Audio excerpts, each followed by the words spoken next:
Hello everyone, I hope आप सभी अच्छे होंगे और आपकी केवी पीआरटी इंटरव्यू की प्रिपरेशन बहुत अच्छे से चल भी रही होगी और आपको लाइव सेशन से हेल्प मिली होगी। आप सभी चाहते थे कि आपको एक ग्रुप प्रोवाइड किया जाए, तो इसके लिए मैंने टेलीग्राम पे एक ग्रुप बनाया है जिसका लिंक मैं इस वीडियो के नीचे डिस्क्रिप्शन में दे दूँगी। आप वहाँ से उसे ज्वाइन कर सकते हैं। और दूसरी बात यह है कि मैंने आपको बोला था कि मैं आपको केवी के वर्क कल्चर के बारे में थोड़ा बहुत बताऊंगी, जो आपको हेल्प करेगा और आपका कॉन्फिडेंस भी बूस्ट होगा, क्योंकि आप केवी में ही केवी के लिए ही इंटरव्यू देने जा रहे हैं। दूसरी चीज़ है कि ये सिर्फ आपको यहीं तक हेल्प नहीं करेगा। जब आप केवी में आ जाएंगे तो उससे आपको पढ़ाना और आपको जो केवी के कल्चर में ढलना भी आपके लिए बहुत आसान रहेगा। और हमारे केवी के ही पीआरटी के बहुत सारे ग्रुप्स हैं। आप जब सिलेक्ट होंगे तो आप मुझे अपना नंबर दे दीजिएगा, मैं उसमें आपको ऐड भी करवा दूंगी। सो फ्रेंड्स, आज का जो ये वीडियो है ये है टीचिंग लर्निंग आउटकम के बारे में। जैसा कि मैंने आपको बताया है, हमारे केंद्रीय विद्यालय में हमारे जो आरओ की तरफ से रीजनल ऑफिसेज जितने भी होते हैं, वहाँ से हम सबके लिए लक्ष्य, टारगेट्स और जिसे हम ऑब्जेक्टिव्स भी कहते हैं या आप लर्निंग आउटकम्स भी कह लीजिए, वो हमारे सारे क्लासेस के लिए आए थे। ये जो लक्ष्य टारगेट्स हैं केवी ने डिसाइड करे हैं और इससे आपको हेल्प मिलेगी। जब आप एनसीईआरटी पढ़ेंगे तो आप देखेंगे कि हम बच्चे में क्या चाहते हैं एक्चुअली। तो जब आप बच्चे को काउंटिंग पढ़ा रहे हो तो क्लास 1 में जैसे कि बच्चे को 20 तक अप टू वो रीड कर सके और राइट कर सके, तो अगर वहाँ पे इंटरव्यूअर ने आपसे पूछ लिया कि क्लास 1 के बच्चे से आप क्या एक्सपेक्टेशन रखते हैं, तो वहाँ पर आपको ये गोल्स हेल्प करेंगे। ऐसे ही क्लास 2 के लिए पहले मैं आपको दिखा रही हूँ लक्ष्य and targets for foundational numeracy. जैसे मैंने आपको बताया है कि हमारे 1, 2 में और इवन 3 तक FLN का कॉन्सेप्ट है फाउंडेशनल न्यूमरेसी लिटरेसी। ठीक है, तो न्यूमरेसी एंड लिटरेसी के आप देखेंगे कि ये टारगेट्स हैं, ये लक्ष्य हैं, ये हमें अचीव करने हैं क्लास 1 में। कम से कम एटलीस्ट इतना तो बच्चा अचीव कर पाए जब वो क्लास 1 में है। तो इसी के बेस पे हम लोग एंट्री लेवल असेसमेंट करते हैं, फिर मिड टर्म असेसमेंट करते हैं और इसी के साथ हमारा ईयर एंड असेसमेंट होता है इन्हीं गोल्स के बेस पर। जैसे कि जब बच्चा क्लास 1 में आया तो हमने उसका एंट्री लेवल असेसमेंट किया, तो हम देखेंगे कि उसे क्या अप टू 20 तक वो ऑब्जेक्ट्स काउंट कर सकता है, वो 99 तक नंबर्स लिख सकता है, एडिशन और सब्ट्रैक्शन कर सकता है अप टू 9 तक डेली लाइफ पे, 3D ऑब्जेक्ट्स के बारे में उसको प्रॉपर्टी कुछ डिस्क्राइब कर सकता है। तो ये हमारे टारगेट्स हैं और हम इसके बेस पर बच्चे को लेवल्स में रखते हैं, लेवल 1, लेवल 2, लेवल 3। ठीक है, तो जो बच्चा बस ऑब्जेक्ट को 1, 2 हल्का फुल्का काउंट कर सकता है उसे लेवल 1 पे, जो थोड़ा और अच्छे से कर सकता है उसे लेवल 2 पे, ऐसे ही जो और पूरा प्रॉपर स्पेलिंग के साथ भी कर देगा उसे लेवल 3 पे। इस तरह से हम बच्चों को 4 लेवल्स में डिवाइड करते हैं। हर टारगेट के 4 लेवल्स होते हैं।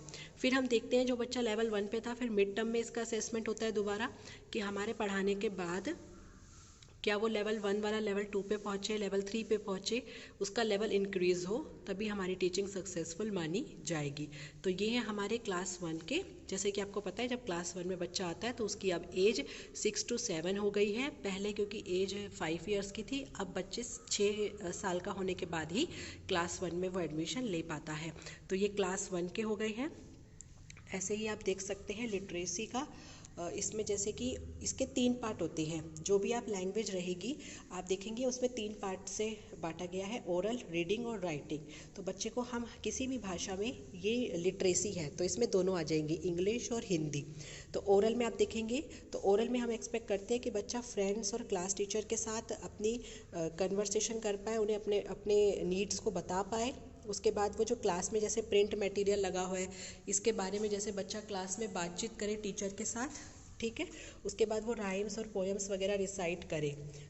सेम ऐसे ही हम लोग इसमें भी एंट्री लेवल, मिड टर्म और ईयर एंड असेसमेंट करते हैं। फिर है रीडिंग। रीडिंग में बच्चे से एक्सपेक्टेशन रखी जा रही है या हमारा टारगेट रहेगा कि बच्चा जब क्लास से जाए तो उसका लेवल यहाँ पे लेवल 3 या लेवल 4 एटलीस्ट उसका लेवल इंक्रीज़ हो पाए जिस लेवल पे वो बच्चा आया था। तो वो रीडिंग के टाइम पे अलाउड रीडिंग या स्टोरी टेलिंग के टाइम पर एक्टिव वे में पार्टिसिपेट करता है। और जब टीचर उससे स्टोरी के बाद क्वेश्चन पूछते हैं तो क्या वो आंसर दे पाता है। ये इंग्लिश और हिंदी दोनों का है ये। ठीक है, लिटरेसी मतलब लैंग्वेज, किसी भी लैंग्वेज में ये हमारा ओरल, क्योंकि हर भाषा का पार्ट होता है मौखिक, पठन और लेखन, तो ये सेम रहेगा। चाहे हिंदी हो चाहे इंग्लिश, टारगेट्स यही रहेंगे, बस उसे हिंदी लैंग्वेज में आप इसे लिख देंगे, आप उन्हें बता देंगे, ठीक है। ऐसे ही राइटिंग में क्या है कि बच्चा कॉन्टेक्स्ट, जो उसके फैमिलियर कॉन्टेक्ट्स हैं एनवायरनमेंट के आसपास के, वो वर्ड्स डेवलप कर पाए।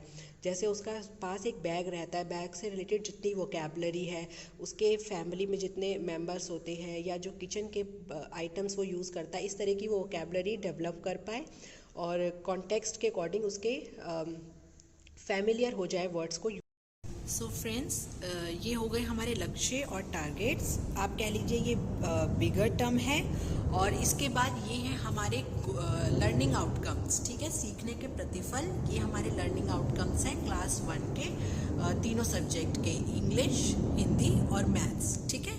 और जैसा कि आप जानते हैं ईवीएस को हम तीनों के साथ ही कनेक्ट करके पढ़ाते हैं, तो ये सब मैं आपको इसका फ़ोटो लगा दूंगी और ये आप देख सकते हैं। मैथ्स में बच्चों को ये वाले लर्निंग आउटकम्स हैं, जैसे मैं आपको बता रही थी कि बच्चा जब आप काउंटिंग वाला चैप्टर अभी एनसीईआरटी से पढ़ेंगे, उसमें काउंटिंग का कॉन्सेप्ट आएगा, तो आप वहाँ पे टीएलओ डिसाइड कर सकते हैं, लर्निंग आउटकम डिसाइड कर सकते हैं कि बच्चा रिकॉग्नाइज करता है number up to 99 on right numerals, ठीक है। या फिर आप उसे बोलेंगे 97 लिखो, तो बच्चा उसे नंबर में भी लिख सकता है, नंबर नेम भी लिख सकता है और वो 99 तक नंबर्स को पहचान सकता है। तो ये है हमारे ऐसे ही यही हमारे हैं लर्निंग आउटकम्स, ठीक है। तो इस तरह से जब आप अपनी एनसीईआरटी पढ़ेंगे तो ये आपको लर्निंग आउटकम्स हेल्प करेंगे, आप इसे चैप्टर के साथ साथ रिलेट करके कर सकते हैं। जैसे हिंदी में देखिए, जैसे आप बच्चों को कोई भी अगर कहानी कविता सुना रहे हैं तो बच्चा उसके बारे में आप बातचीत करते हैं तो वो अपनी राय दे सकता है, अपने प्रश्न पूछ सकता है, ठीक है। और बच्चा जैसे भाषा में निहित जो ध्वनियाँ हैं इसको बता सकता है, प्रिंट सामग्री जो लिखी गई है और जो ग्रेड प्रिंट है उसमें अंतर कर सकता है। ये सारे लर्निंग आउटकम्स हैं और ये सारे बड़े बड़े टारगेट्स हैं, इसी का ही पार्ट है ये सारे लर्निंग आउटकम्स। तो अब आप नेक्स्ट स्लाइड में आप देखेंगे, मैं इसका सबका स्क्रीनशॉट लगा दूंगी, अब आप इसे आसानी से पढ़ सकते हैं। आई होप आपको पता चल गया होगा कि इसे आपने कनेक्ट कैसे करना है अपनी एनसीईआरटी बुक के साथ।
सो फ्रेंड्स, आई होप अब आप सबको एक नज़रिया मिल गया है कि आप किस नज़रिए से एनसीईआरटीज़ को पढ़ेंगे 1 to 5 की। और आपको क्या करना है, अब आपको इसी तरह से टॉपिक से टीएलओ और हमारे टारगेट्स को रिलेट करते जाना है। और चैप्टर के टीएलओ आप अपनी बुक में, जो भी आपने बुक खरीदी है उस पर पेंसिल से लिखते रहिएगा, इससे आपको हेल्प मिलेगी जब भी आप उस चैप्टर को एक बार देखेंगे। तो दूसरी चीज़ ये कि अगर आपको इस वीडियो से रिगार्डिंग कोई भी डाउट या क्वेरीज होगी तो आप यहाँ पे कमेंट में मेंशन कर दीजिएगा। उसको मैं जो संडे को लाइव सेशन लूँगी, जिसका भी टाइम डिसाइड नहीं है, मैं आपको बता दूंगी। तो संडे के लाइव सेशंस में जो संडे का लाइव सेशन होगा उसमें मैं आपके क्वेश्चंस इस कमेंट बॉक्स से या फिर जो मैंने टेलीग्राम ग्रुप बनाया है वहाँ पर भी आप अपने क्वेश्चंस इस वीडियो से रिगार्डिंग आप छोड़ सकते हैं, ताकि एक एक वीडियो पोस्ट होगी और उसके रिगार्डिंग आपको जो दिक्कत आ रही है वो साइड बाय साइड सॉल्व हो जाए। तो चलिए अब आप लोग अपनी तैयारी स्टार्ट कर दीजिए।